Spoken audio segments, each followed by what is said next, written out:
Minecraft is full of massive farms. They're efficient, but they usually end up looking like they were dropped in from another dimension. Lately, I've been wanting to slow down, to build something that doesn't just work, but actually feels like it belongs in the world around it. So in this video, I'm building a coral farm, but instead of hiding it underground or stuffing it in a box, I'm wrapping it in a lighthouse, a structure that's both functional and beautiful. We'll start by pulling some inspiration from Lighthouse that have inspired me personally. Then I'll show you the resource gathering process, including a few unexpected block choices. And finally, we'll build it together and get the coral farm up and running. Let's dive in. So before I decided to jump into a concrete design for this build, I needed references. So I'm heading to my go-to website for references, Pinterest. I'd say 90% of my builds are derived from an image I've seen off Pinterest. And just by looking up old lighthouses and scrolling for a bit, I managed to find this. This is the American Shoals Lighthouse. The American Shoal Lighthouse became my main inspiration for this build. It was a real stilted lighthouse built on the Florida Reef. It was completed back in around 1880 and designed with the intention of withstanding harsh conditions at sea, in particular, hurricanes. Being constructed right on the reef, the lighthouse stands on iron legs sunk into just a few feet of water. Above that, there's a raised keeper's house, and the rest of the skeletal frame that holds the light. It once had a powerful lens that warned ships of the oncoming reef to not crash. These days, it's long shut off, but the structure still remains intact. Rusted and a bit weathered by the sea, but this weathering and rust is what inevitably swayed my block choices, consisting of nether brick for the stilts, dark oak for cross members and details, and finally creaking hearts for the structure itself at the top. So I want to get into actually collecting these materials so I can really bring this vision to life.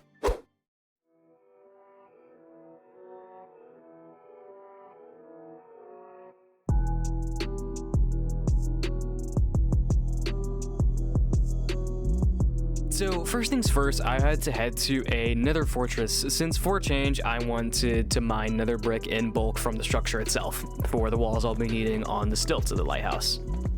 But okay, can we talk about how there are not nearly enough wall choices in the game for how just truly good they are for shaping builds? It's genuinely a travesty Mojang hasn't given us more wall types in the game. Let me know what you guys think.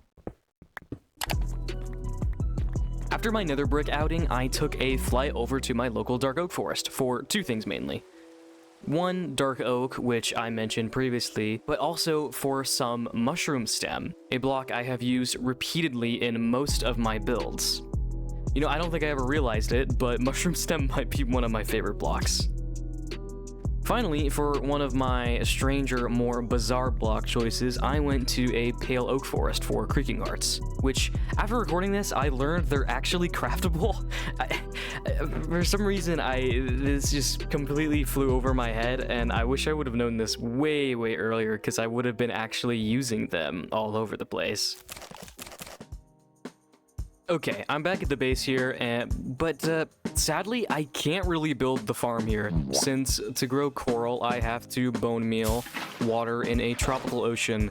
Plus, I already have my lighthouse here, Mulberry Lighthouse, named by you guys. Now, luckily, I do know where I can find a tropical ocean. Off the coast of my base, far east, is one. Alright though, now that I have a location and all my materials, I can get into bringing this historical building into Minecraft. Enjoy the cinematic.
Man, just look at this thing. I'm really in love with this build. I think it really just works for a coral farm, and I'd like to get into explaining the build details and just all that stuff, but there is a problem. There is no coral farm, so I need to go get all my materials for the farm to stuff it inside the lighthouse. But some of you probably are wondering, how does a coral farm even work? So while I gather this redstone, let me break it down for you.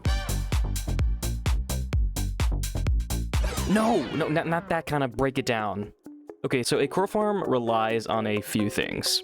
One, it relies on a data pack for me being able to use the crafter for the coral blocks. So I get this data pack from Vanilla Tweaks, which is a resource and data pack creator where you can make small little tweaks to your game. It's fully customizable and free. You guys should totally check them out. It's great for just if you're on Java for those little tweaks and stuff. Now, the second thing it relies on is bone meal that go into dispensers that dispense into water. And finally, a player to mine the coral fans, which will go into a stream and be collected and crafted into its kinds accordingly. And now, with our materials, we can build the farm using Lightmatica, a blueprint mod, to not mess up any of the redstone.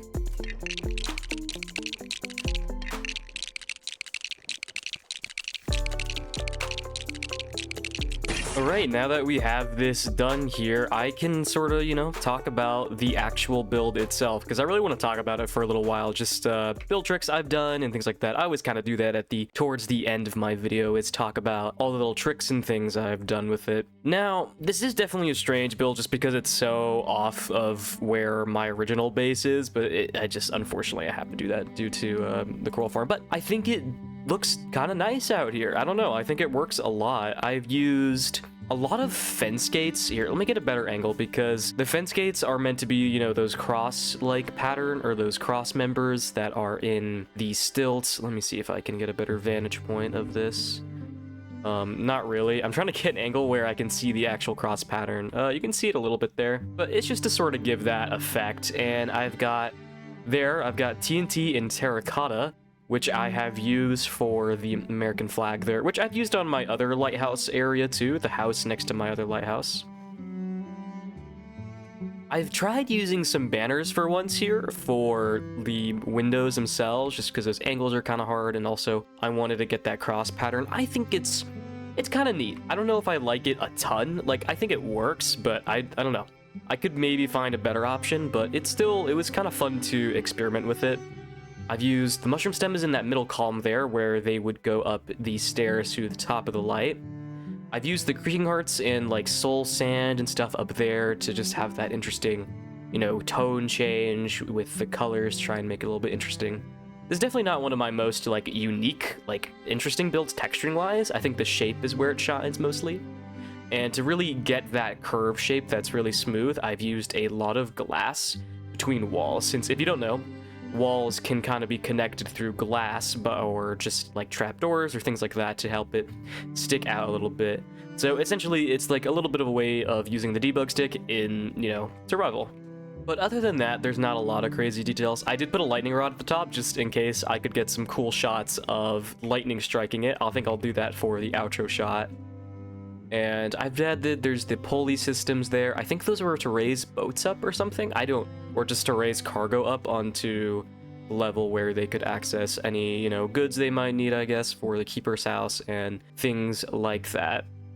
Now, I haven't added a light in the top, which I probably should maybe do that, just because, I don't know, I feel like if I add a light in here, it's just going to fill the space weird and sort of take away those tones, or not tones, like the shaping I've put in with the different lines in here with the fences and nether brick. I love that there's a nether brick fence variant.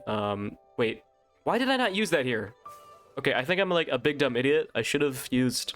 There's nether brick fence. Why did I use dark oak here? I don't think I was thinking when I did that. Okay. But yeah, I'm really happy with how this build has come out. Anything else I could talk about with it? I've used some terracottas here and things like that. Some concrete for just a little bit of shading, nothing crazy, but yeah, overall, this build is not anything super crazy. It's just to kind of cover up the farm here. And it does stick out a little bit below here, but that's okay, because in real life, there's like a bunch of machine stuff in here and things like that. Maybe I could come back and add a little bit more details in here in the future. Well, guys, I think I'm gonna sort of leave it off here. As a tradition, I'll let you guys give name suggestions for this lighthouse, and whoever gets the most likes on their comment, I'll name in the next video. In the last video, I said the same for the aquarium, which Joey's comment, the Gazorb Aquarium one, which is dumb, because we're friends, and it's an inside joke. Why did this get this many likes? I don't understand. But, yeah. I'll leave it off here. If you enjoyed it, you can leave a like and subscribe. I'm shooting for 10K by the end of the year. But every one of you makes this possible, so thank you all for the support. Now, this has been Built by Zay. Bye-bye now.